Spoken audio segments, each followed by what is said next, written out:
Bismillahirrahmanirrahim. Assalamualaikum warahmatullahi wabarakatuh.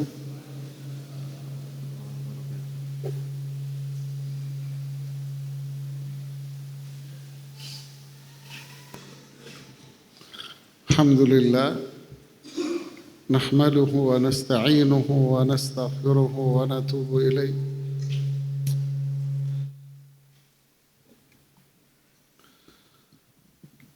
Wa nusalli wa nusallimu ala Rasulillah wa ala alihi wa sahbihi wa ba'd. Kita lanjutkan bahasan kita di Riyadhus Shalihin pada bab tentang salam. Fadhal dibaca.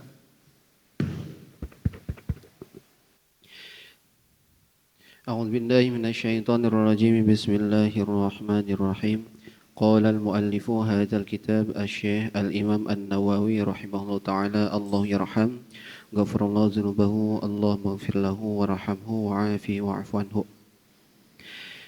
Bab adab mengucapkan salam.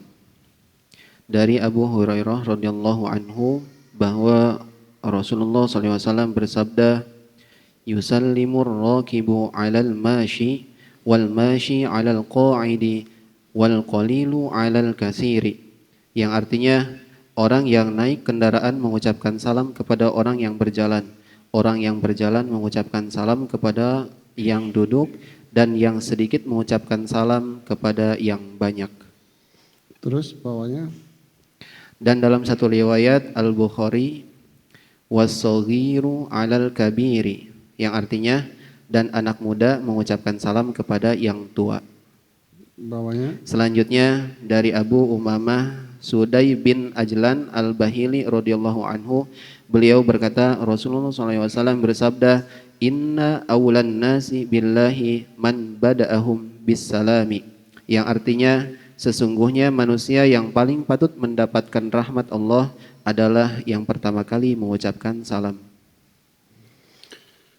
Ya, bab ini disajikan oleh Imam An-Nawawi rahimahullahu ta'ala berkaitan dengan adab-adab dalam mengucapkan salam. Yang pertama, yang paling baik adalah seseorang yang pertama kali mengucapkan salam. Artinya siapakah yang paling baik dalam hal ini? Yang paling baik adalah dia yang memulai salam.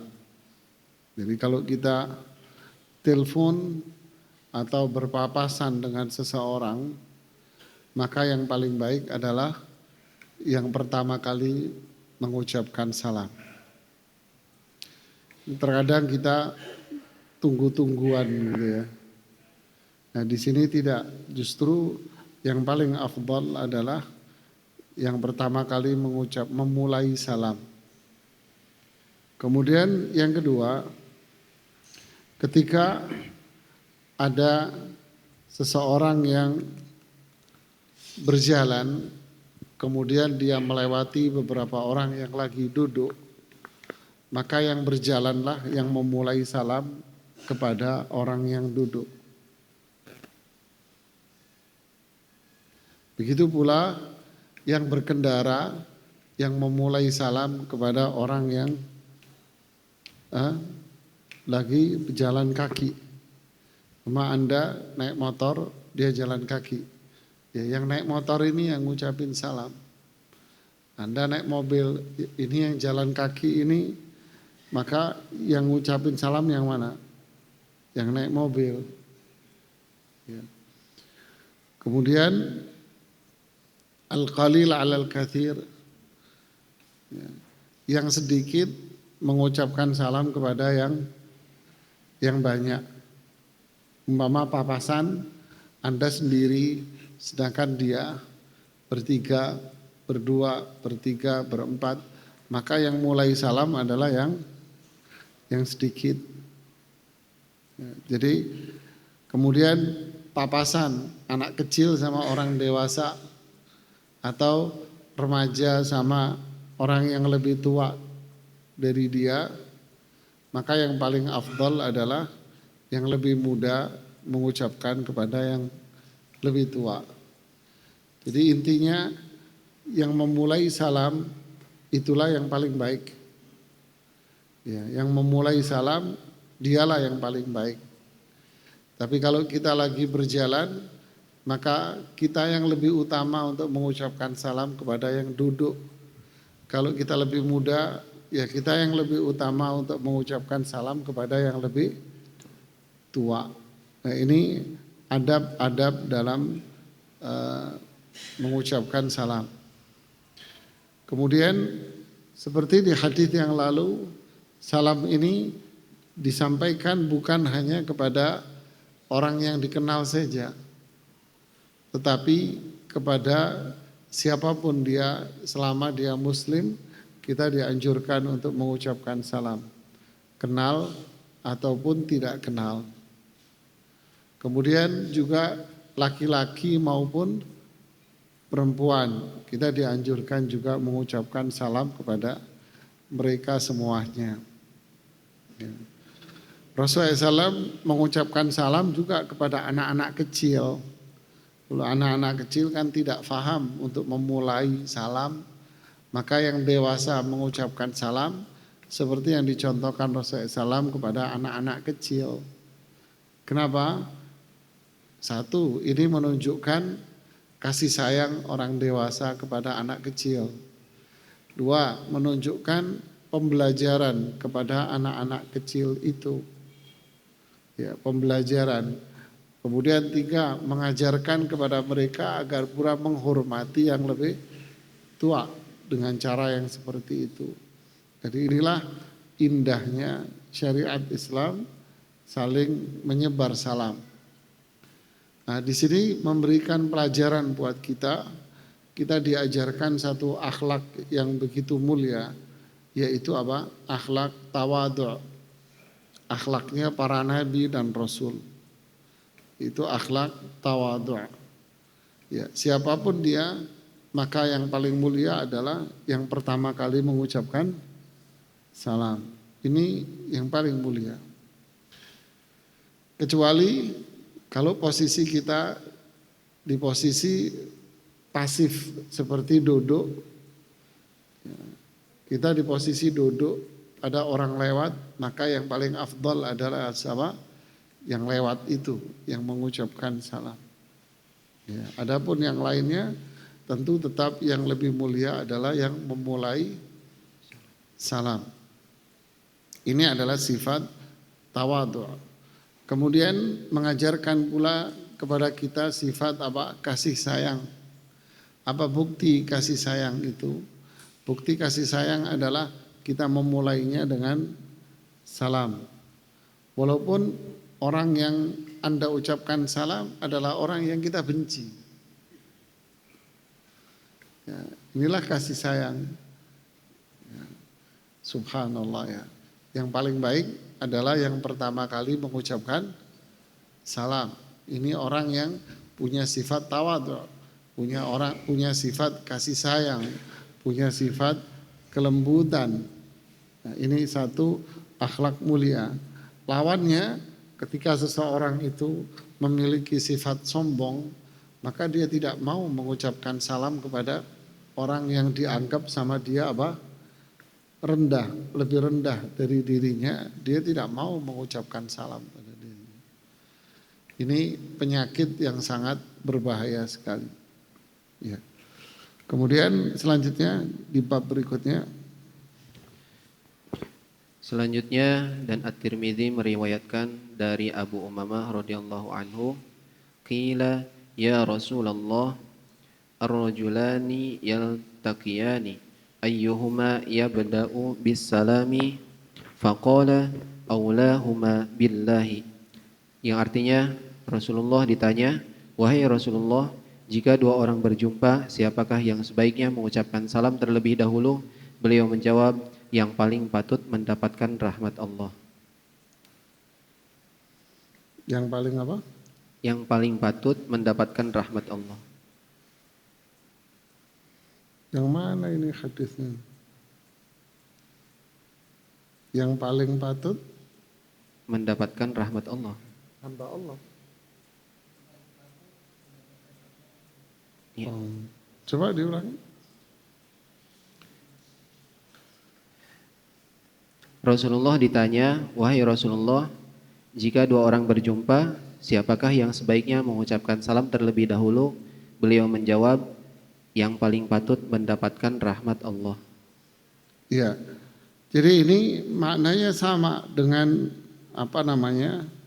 bahasan yang sebelumnya, bahwa siapakah orang yang paling mulia, yaitu dia yang memulai Salam. salam. Ketika dua orang itu musuhan, berantem, lalu dia ini ketemu, siapa yang paling mulia? Ya, yang memulai salam duluan. Nah, ini memberikan pelajaran buat kita bahwa ya, jangan menuntut orang untuk berbuat baik sama Anda kalau kita tidak berbuat baik kepada orang. Jadi jangan menuntut orang untuk berbuat baik sama Anda, tetapi mulailah kita yang berbuat baik kepada orang. Kan khairun nas anfa'uhum linnas. Manusia yang baik adalah manusia yang memberikan manfaat. Nah, ini seringkali menjadikan permusuhan itu semakin kuat. Apa itu? Masing-masing bawa egonya sendiri-sendiri. Sehingga permusuhan, pertikaian itu akhirnya jadi tambah kuat. Padahal Islam mengajarkan kita siapa yang paling baik? Ya, yang punya kasih sayang. Orang yang punya kasih sayang, ya dia yang memulai salam duluan. Jadi kayak suami istri berantem, satu sama lain gak mau negor. Nyampe rumah istrinya diem, suaminya diem. Lakinya gak mau negor karena dia nunggu istrinya negor. Istrinya nggak mau negor, nunggu suaminya negor. Ya udah, ya udah kacau terus. Semuanya bawa ego masing-masing. Semuanya sombong itu. Dua-duanya memiliki sifat kesombongan itu. Ini penyakit itu, berbahaya itu. Artinya apa? Artinya dua-duanya nggak ada sifat kasih sayang sebetulnya. Dua-duanya hatinya sakit itu. Ya, maka kalau ditanya apa solusinya? Solusinya adalah mulailah Anda yang berbicara, karena dialah yang memiliki kasih sayang. Ya. Mulai Anda yang bicara, mulai Anda yang menegur, mulai Anda yang mengucapkan salam. Inilah orang yang paling baik, orang yang paling mulia, yang memberikan makna bahwa dialah orang yang punya kasih sayang. Ya. Baik, berikutnya. Ini mic-nya kok nggak enak banget ya, gema ya. Gema banget ini mic-nya Pak, setelannya diberubah-ubah terus ini setelan. Selanjutnya, bab anjuran mengulangi salam kepada orang yang ditemuinya berulang-ulang dalam waktu dekat, seperti orang yang masuk, kemudian keluar, kemudian masuk lagi, atau mereka terhalang oleh sebatang pohon atau yang semisalnya. Dari Abu Hurairah radhiyallahu anhu dalam hadis tentang orang yang salatnya tidak benar, annahu jaa fa shalla thumma jaa ila an-nabi sallallahu alaihi wasallam fasallama alaihi faradda alaihi salama faqala irji' fa shalli fa innaka lam tusalli faraja'a fa shalla thumma jaa fasallama ala an-nabi sallallahu alaihi wasallam hatta fa'ala dzalika thalatha marratin, yang artinya bahwa dia datang lalu salat.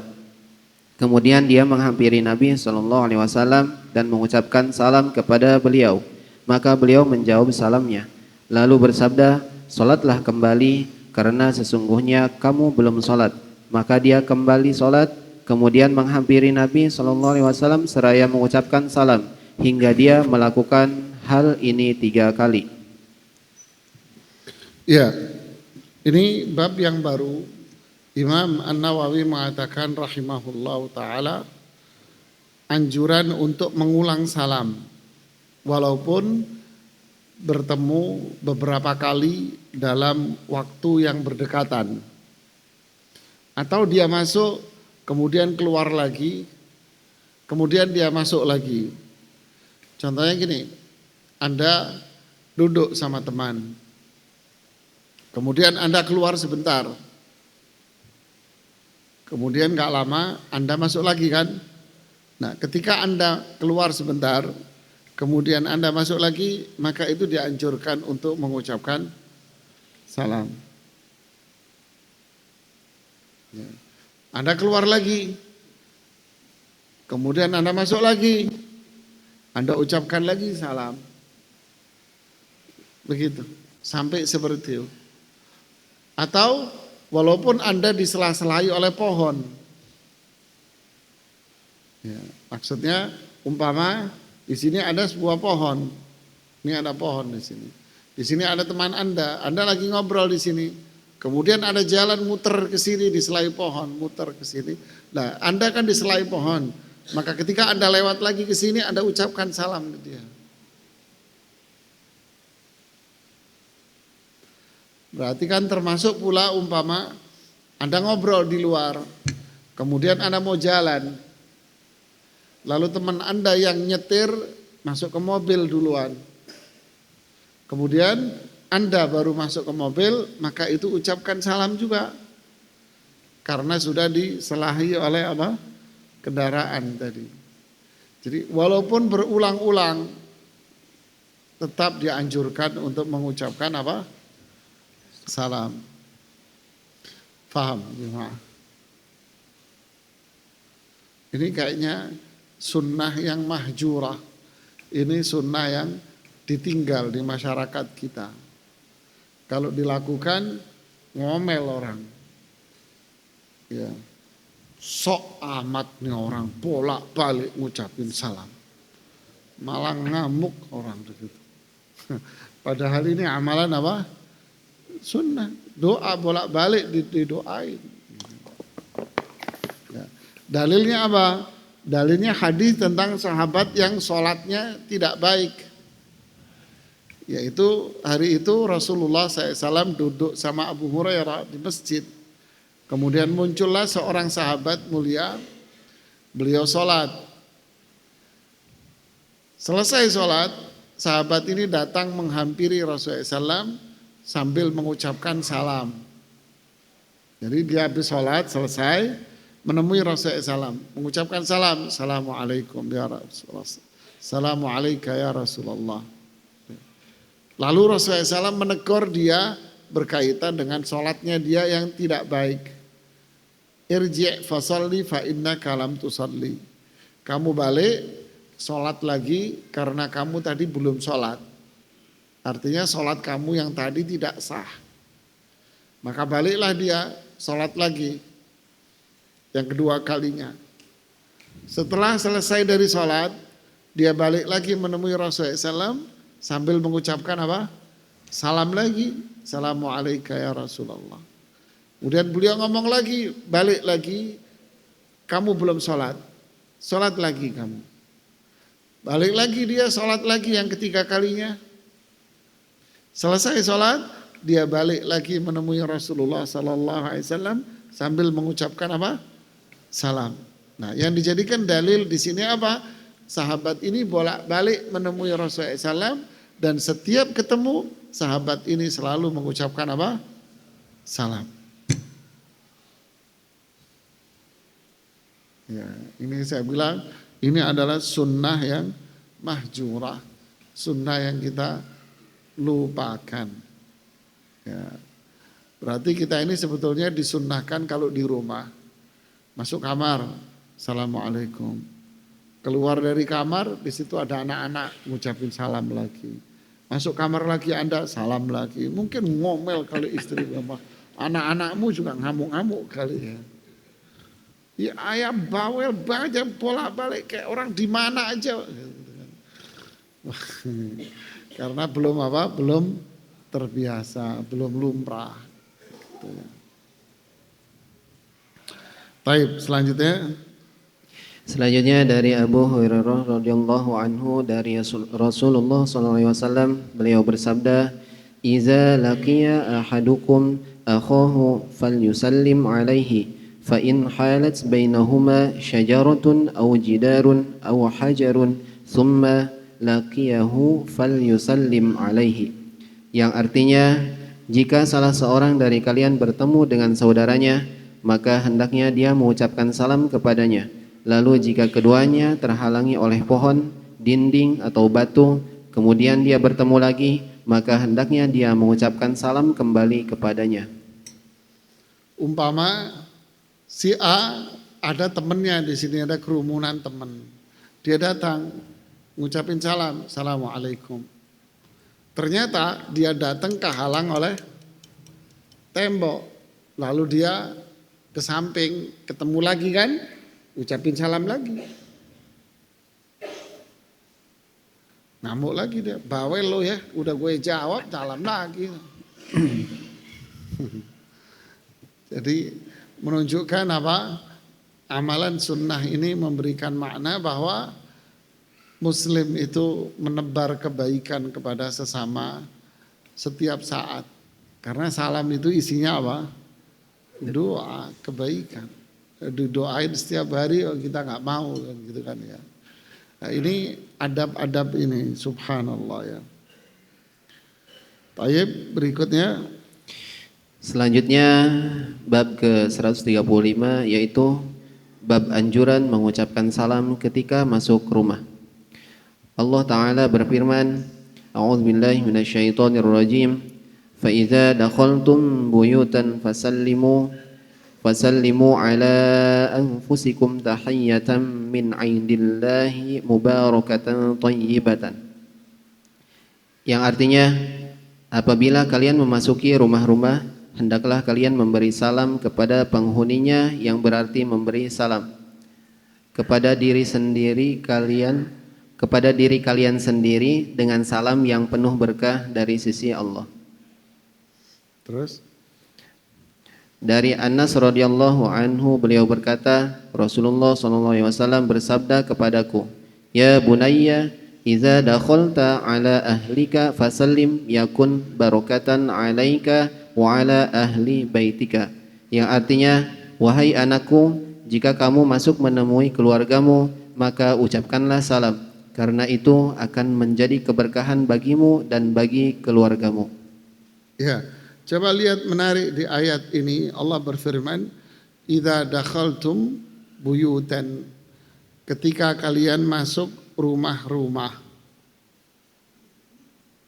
Ketika masuk rumah-rumah. Di sini disebutkan buyutan, rumah-rumah, tidak menggunakan alif lam. Allah tidak mengatakan idza dakhaltumul buyuta, ketika kalian masuk rumah-rumah. Tidak, tapi Allah mengatakan idza dakhaltum buyutan, rumah-rumah. Artinya apa? Kata buyutan memberikan makna umum.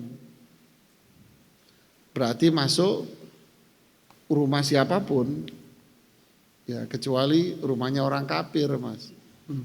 Ya jelas-jelas dia orang kafir gitu ya. Pak, mohon maaf Pak kaki. Jadi kecuali rumah orang kafir ya. Anda masuk rumah siapa aja. Ya, ini luar biasa ini kalimat ini. Kemudian firman ini juga mengatakan faida dakhaltum, jika kalian masuk, memberikan makna apa? Setiap kali masuk. Ya, setiap kali masuk berarti sama kayak tadi umpama Anda keluar rumah. Ngapain? Mungkin ke halaman depan mau ngambil apa gitu kan ya. Kemudian Anda masuk lagi, ucapin salam lagi. Ya. Jadi setiap kali masuk idza dakhaltum, pokoknya setiap kali Anda masuk rumah. Jadi setiap kali masuk rumah siapa? Rumah siapa saja, maka apa yang kita lakukan? Fasallimu, ucapkan salam. Ala anfusikum, pada diri kamu. Berarti andai rumah itu kosong, maka tetap ucapkan salam. Walaupun salam itu kamu ucapkan untuk dirimu sendiri dan untuk rumah, tetap ucapkan. Pulang dari bepergian, rumah Anda kosong, Anda masuk rumah, ucapkan salam. Ya, atau memang rumah Anda kosong, gak ada orang, ya ucapkan salam. Assalamualaikum warahmatullah. Ya. Ini kan gak lumrah juga kita ya. Enggak ada orang ucapin salam, nakutin gitu kan ya. Ya tidak. Ya.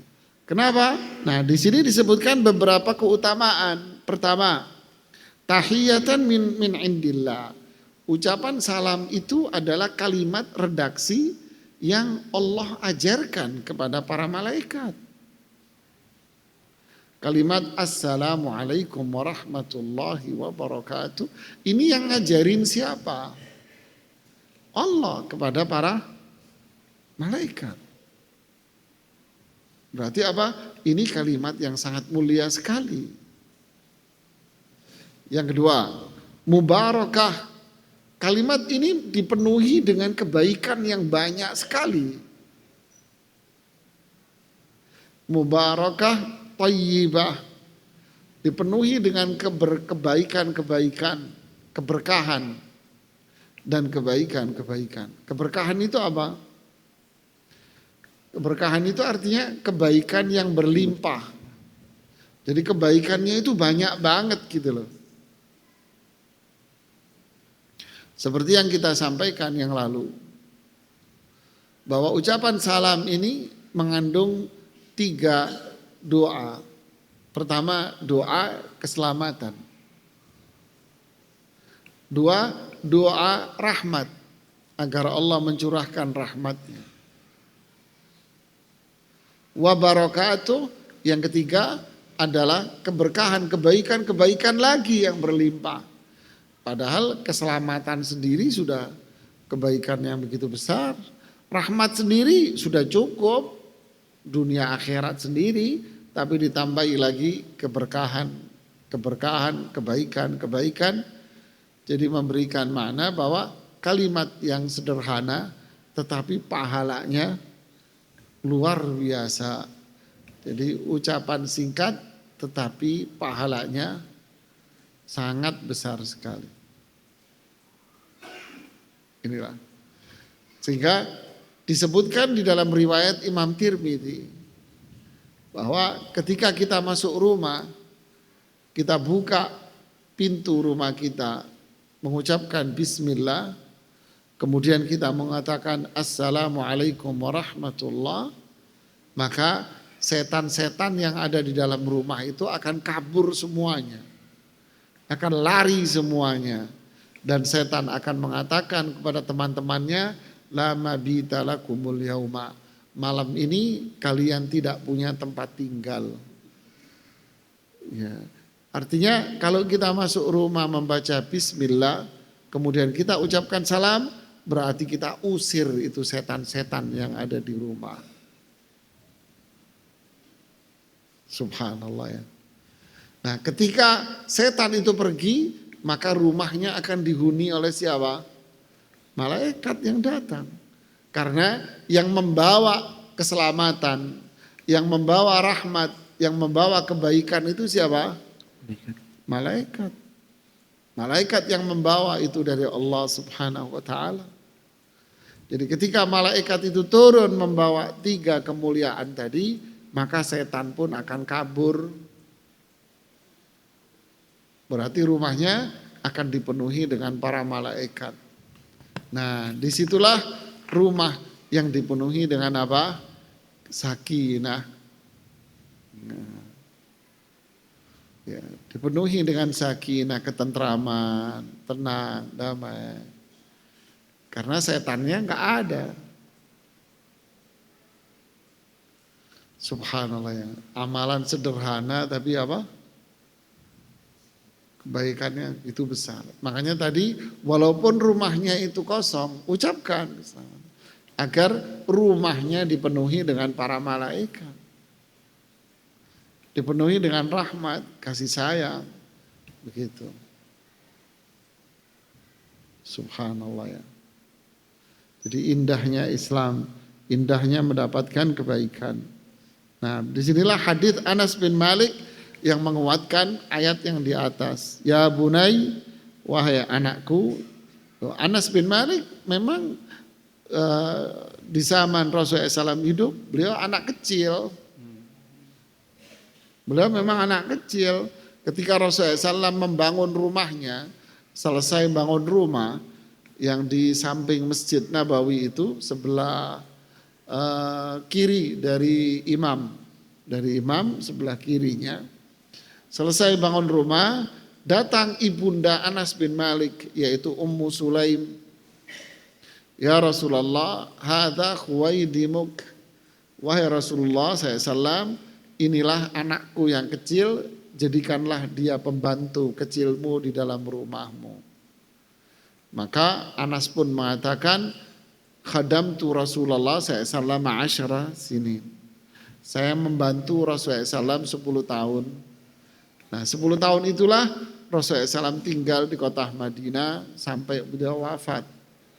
Ya, memang 10 tahun beliau tinggal di Madinah sampai wafat. Selama 10 tahun itulah Anas bin Malik menjadi pembantunya Rasulullah SAW.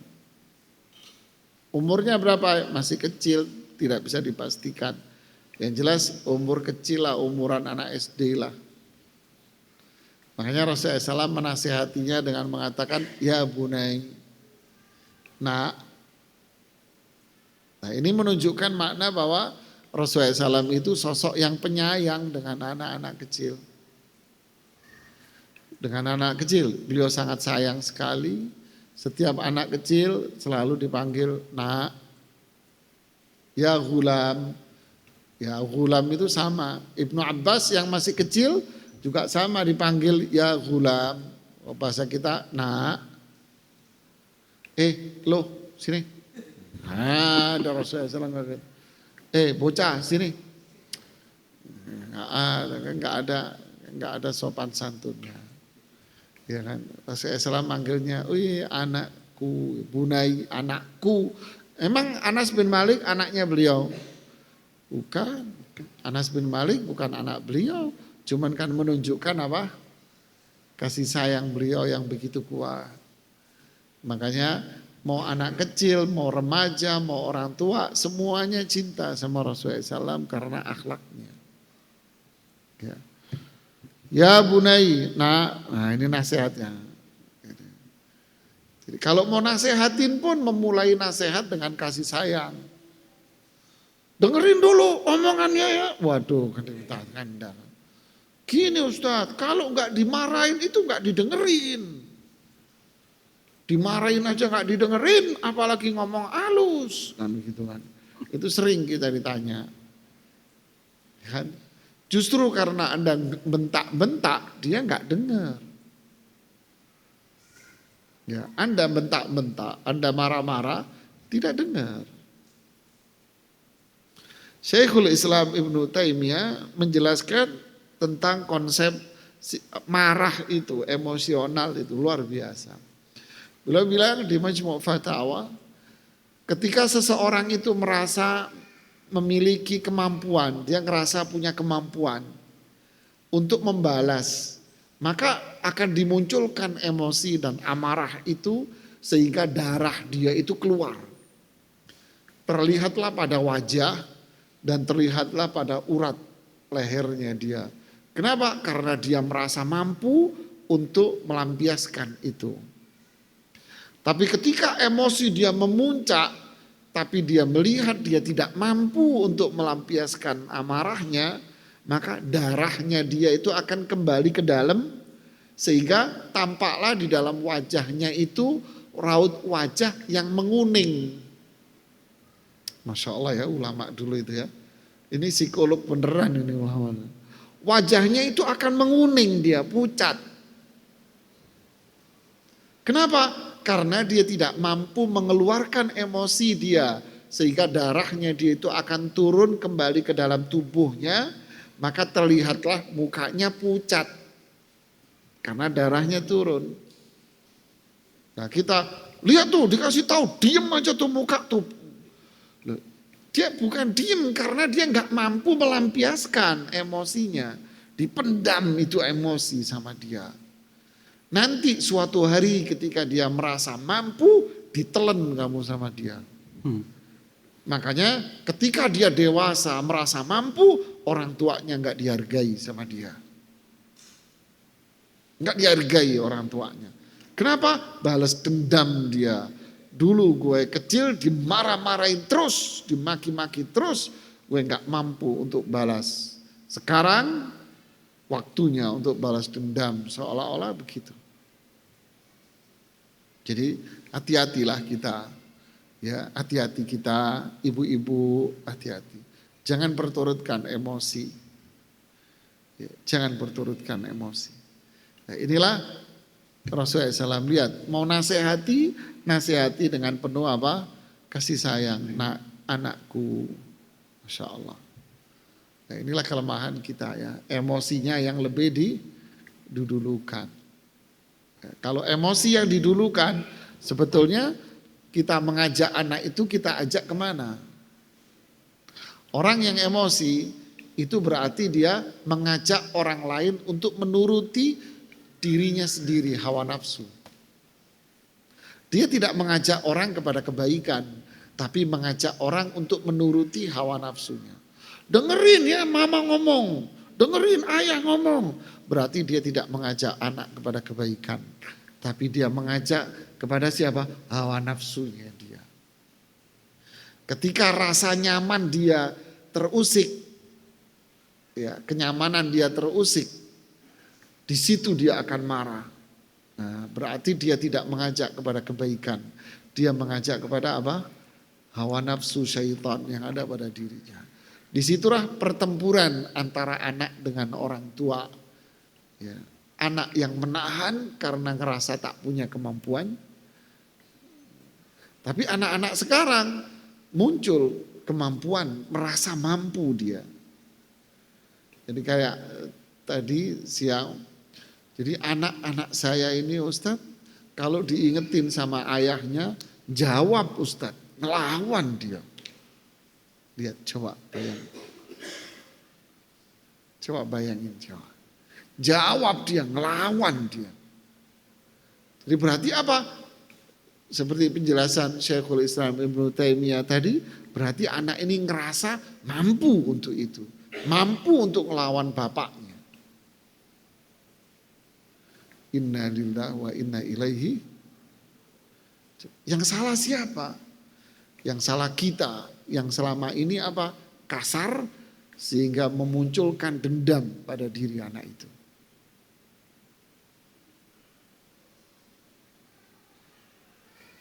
Paham jemaah? Ya. Jadi kembali ke sini, Rasulullah SAW lihat, mau nasihati manggilnya apa? Ya bunai. Nah, anakku, lihatlah dengan kelembutan, kesantunan. Ya bunayya, anakku. Kalau masuk rumah, ucapin salam. Masuk rumah, nyelonong, salam dong. Janganlah. Ya. Ngelawan nanti anak itu. Ya. Apa alasannya? Yakun barakatan alaik wa ala ahli baitik. Jadi 3 kebaikan tadi itu, keselamatan, rahmat, keberkahan akan diperoleh oleh siapa? Alaik yang mengucapkan salam dapat, keluarganya yang ada di dalam rumah dapat, dan rumahnya pun menjadi rumah kata orang adem rumahnya. Kenapa? Karena setan-setan juga sudah kabur pada dia. Nah, inilah dahsyatnya ucapan salam. Ini luar biasa, ini mukjizat gitu kan. Amalan secuil tapi melahirkan kebaikan yang begitu besar. Dan berikutnya, lihat Rasulullah SAW mengucapkan salam sama siapa? Sama anak kecil. Ya, terus Selanjutnya bab salam kepada anak kecil.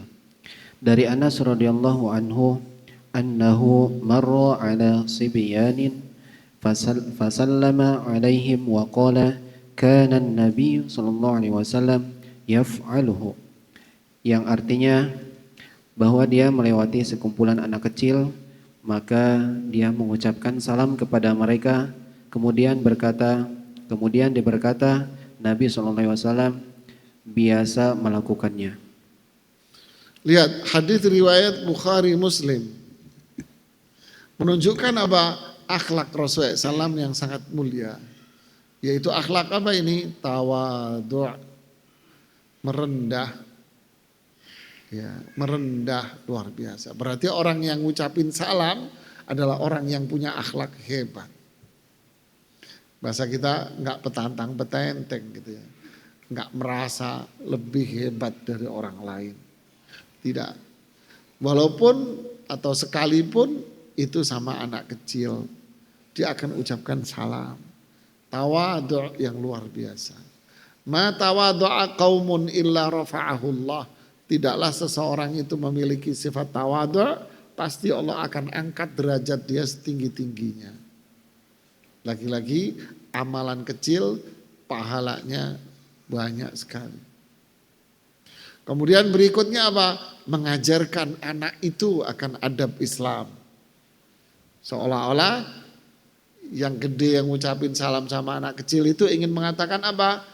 Ucapkanlah salam ya kalau sama temanmu. Seolah-olah dia ngajarin. Itu pembelajaran yang luar biasa. Dan pembelajaran yang seperti ini lebih afdol daripada lisan. Dengerin ya, nanti kalau ketemu orang ucapin salam lu ya. Yang lebih afdol apa? Pembelajaran itu Anda yang ngajarin. Caranya gimana? Assalamualaikum. Ketemu lagi, Assalamualaikum. Akan timbul apa? Penilaian di mindset dia. Oh gini toh caranya kalau ketemu orang. Ya kan? Ini pembelajaran yang jauh lebih melekat, lebih difahami, lebih ingat, lebih diterima, mudah dipraktekkan daripada cuma apa? Mulut. Ya.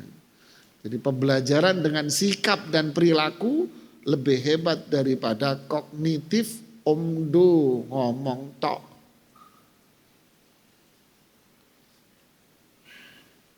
Inilah pembelajaran adab, mengajarkan adab kepada anak-anak. Dan juga apa? Mengajarkan mereka juga kasih sayang. Agar mereka juga saling menyayangi dengan sesama. Akan tumbuh perasaan, oh saya juga disayang oleh orang. Ini luar biasa, ini adab-adab ini. Ya, makanya Rasulullah SAW, para ulama diterima oleh banyak orang karena apa? Adabnya yang baik. Wallahu a'lam bishawab. Kemudian udah adzan ya? Hah? 1 menit lagi. Ya, bahkan Rasulullah SAW bukan hanya sekedar mengucapkan salam kepada anak-anak itu. Ya, beliau mengucapkan salam, kemudian apa? Kemudian mencium anak-anak ini. Padahal bukan anaknya beliau. Ucapin salam, beliau mencium anak-anak ini. Seorang sahabat yang bernama Aqra' bin Habis melihat Rasulullah SAW yang seperti itu. Ya Rasulullah, apakah engkau melakukan ini pada setiap anak kecil? Iya, saya punya anak banyak, satu pun gak pernah tak cium ya Rasulullah. Lihatlah orang pedalaman ya, kaku gitu kan ya. Coba inilah akhlak Rasulullah SAW. Kalau kita kan enggak, anak kecil, salam cium. Ngerasa kita tua kan gitu kan. Orang tuanya juga memang pengen ngajarin anak agar menghormati yang lebih tua. Ayo salim, cium tangannya. Maksud orang tua apa? Hormatilah yang lebih. Terus yang tua belagu, cium. Ya kan? Apalagi sambil ngerapiin surbannya dulu Pak. Cium. Wah, angel Pak. Harusnya apa? Ya Anda yang memulai menciumnya. Itu yang diajarkan oleh siapa? Rasulullah SAW. Beliau yang memulai menciumnya. Disitulah anak-anak itu akan sayang sama Anda. Akhlak luar biasa. Orang tuanya pun melihat. Oh iya. Ya, di Malaysia, saya lagi jalan waktu itu. Ya, di Kuala Lumpur. Duduk di samping pantai gitu ya. Bukan di Kuala Lumpur, di satu kota lah. Anak-anak kecil lagi main sama ibunya. Dekat posisinya. Saya samperin, bilang Assalamualaikum. Yang jawab mamanya. Waalaikumsalam. Ketika saya mendekat, mamanya ini lari dan langsung anaknya dipegang. Saya bingung, teman yang di belakang nyamperin anak. Ustadz, sebentar Ustadz. Kenapa? Orang sini punya budaya berbeda Ustadz. Apaan? Anak kecilnya ini nggak boleh dideketin orang lain. Waduh sombongnya. Masa iya Ustadz? Jangan deketin anak kecil kalau di sini. Coba aja lihat, lari kan dia langsung tadi. Iya, kayak kita mau nyulik aja. Orang sih begitu saat di daerah sini, di Melayu sini. Oh, nah anaknya kayak nggak boleh itu. Ya tentu kan ini bukan adab Islam, ya kan tidak mengajarkan anak apa akhlak yang baik, mengajarkan anak untuk memiliki sifat apa tertutup, akhirnya memiliki jiwa yang apa tertutup sama orang dan melahirkan akhlak-akhlak buruk, kesombongan, ngerendahin orang, merasa dia ini hebat.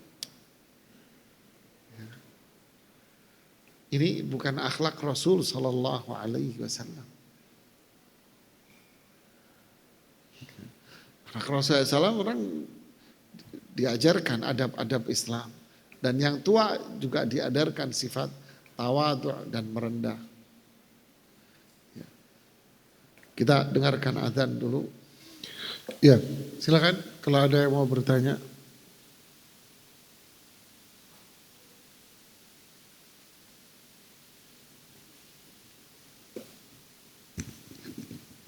Ya, silakan.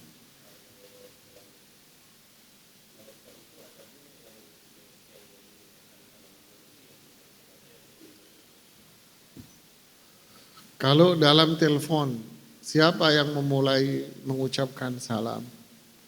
Tentu kalau melihat itu yang memulai salam adalah yang menelpon. Ya, seperti orang yang lewat. Ya, yang menerima telepon kan diibaratkan orang yang apa? Duduk santai. Sedangkan yang menelpon seperti orang yang lewat, ngetok pintu.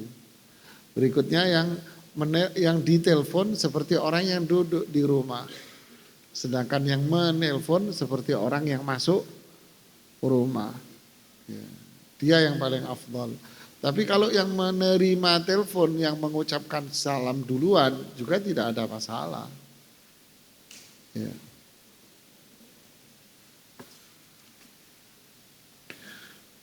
Bagaimanakah sikap kita ketika ada orang non-muslim yang mengucapkan salam kepada kita?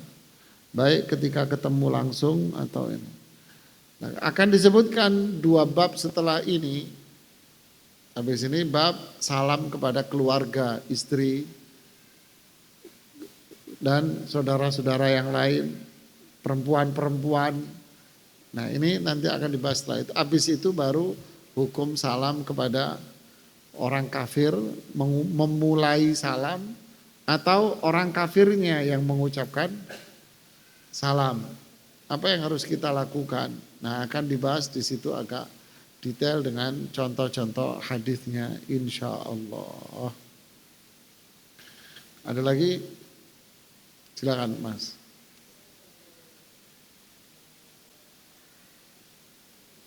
Ya, ya. Sekarang bagaimana kalau chat? Ya, WA. Dia assalamualaikum. Bagaimana kita menjawabnya?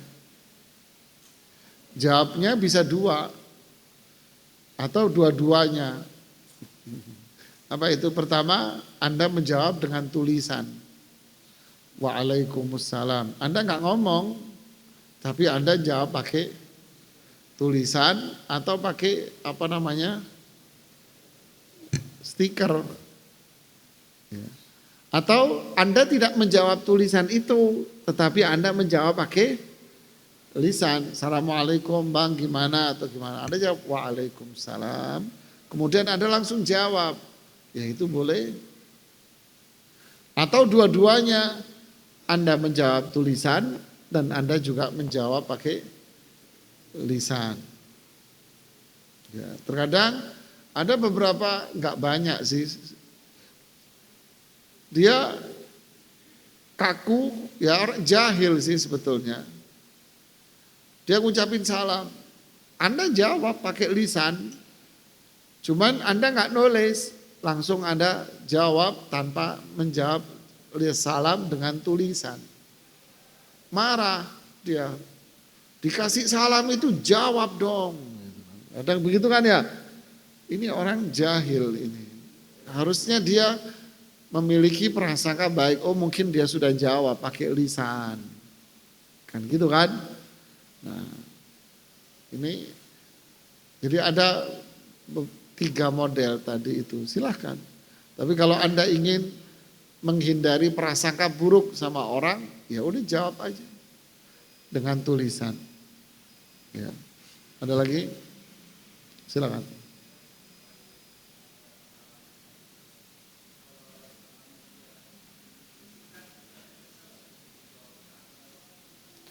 Ya, kalau salamnya singkat gimana?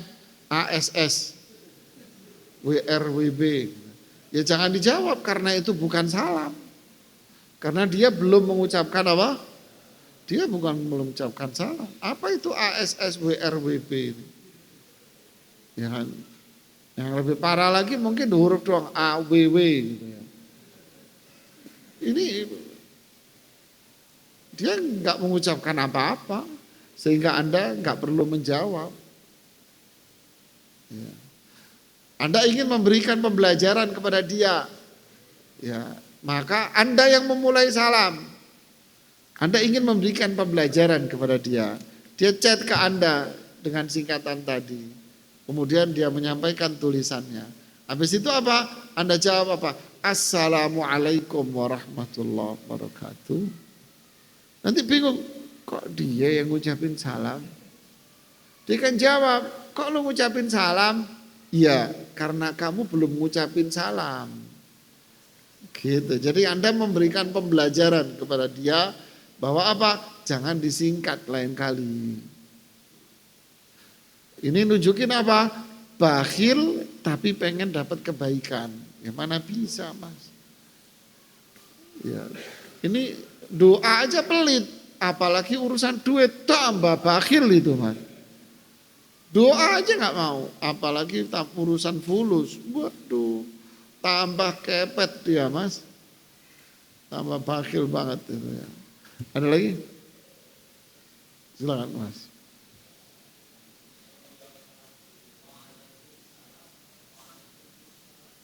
Sama aja, Mas. Waalaikumsalam atau waalaikumsalam. Kalau waalaikumsalam ini dialek Indonesia. Tapi kalau ejaan Arab, waalaikumsalam itu ejaan Arab. Jadi apa? Ya boleh-boleh dua-duanya. Ya. Assalamualaikum warahmatullahi wabarakatuh.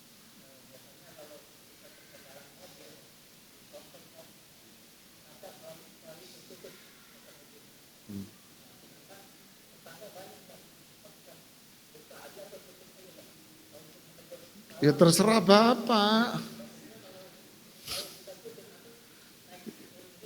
Iya. Jadi pertanyaannya masuk komplek, banyak orang-orang yang lagi duduk-duduk. Apakah kita buka itu biar mengucapkan salam? Kalau enggak buka tutup. Bapak pelit amat sih, tinggal buka aja susah Pak. Iya kan? Loh kalau banyak orang buka aja. Lalu Anda ucapkan Assalamualaikum Pak. Lewat saya lagi di sana, Assalamualaikum. Kan tadi disebutin Pak. Assalamualaikum. Ya Allah Pak, ngucapin salam pelit banget Bapak. Ya umumnya biarin aja, terus Anda ngikutin orang yang pelit. Janganlah, pelit jangan diikuti, cuman sekedar buka kaca aja nggak mau, apalagi suruh keluarin duit. Innalillahi wa inna ilaihi rajiun. Buka kaca doang kagak mau, apalagi suruh buka dompet. La haula wala quwata illa billah. Buka kaca doang nggak mau, ya Allah buka dompet lagi, tambah pelitnya. Ya buka aja kacanya. Assalamualaikum Mas. Assalamualaikum Pak. Hakadha adab Islam Pak. Ya. Ada lagi? Silakan Mas. Kenapa?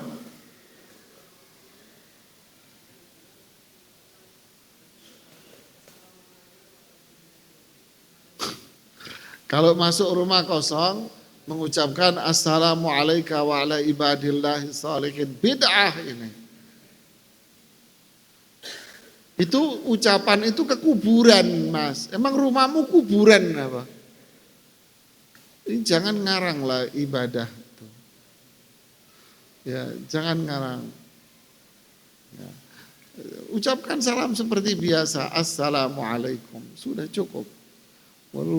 Lebih panjang, assalamualaikum warahmatullah.